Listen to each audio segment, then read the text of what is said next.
Welcome back. Today we will be taking a look at the posterior triangle of the neck. So taking a look at the posterior triangle of the neck.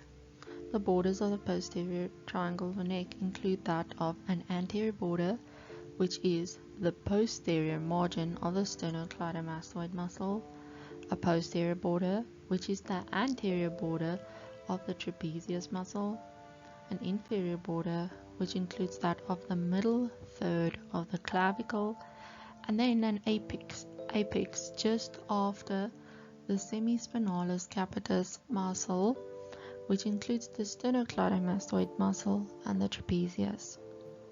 The roof of the posterior triangle of the neck is that of the deep cervical fascious investing layer. The floor is covered by prevertebral fascia except for the omohyoid. So that includes the semispinalis capitis, splenius capitis, levator scapular, posterior scalene, middle scalene, anterior scalene, and omohyoid. The contents of the posterior triangle includes that of the subclavian artery, the third part of the subclavian artery specifically, the accessory nerve, or in other words cranial nerve 11, the brachial plexus, the suprascapular artery, the occipital artery, the transverse cervical artery, and the external jugular vein.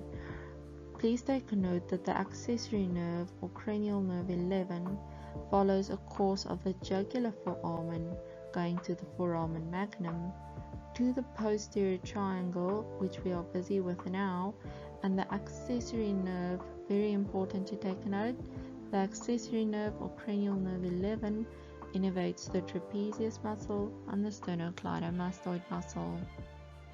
The posterior triangle of the neck can be divided into a careful zone and a carefree zone.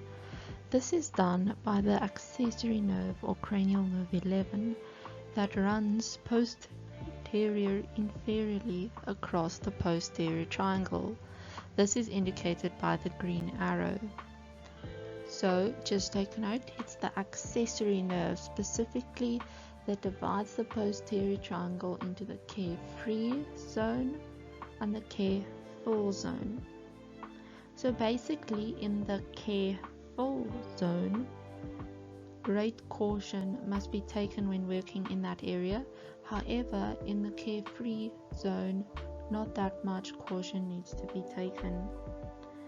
Please note that the careful zone, where you need to be careful in, contains the cervical plexus and also the supraclavicular part of the brachial plexus. So just a quick recap.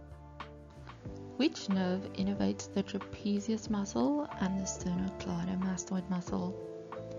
Yes, it's the accessory nerve or cranial nerve 11. Remember the course of the accessory nerve?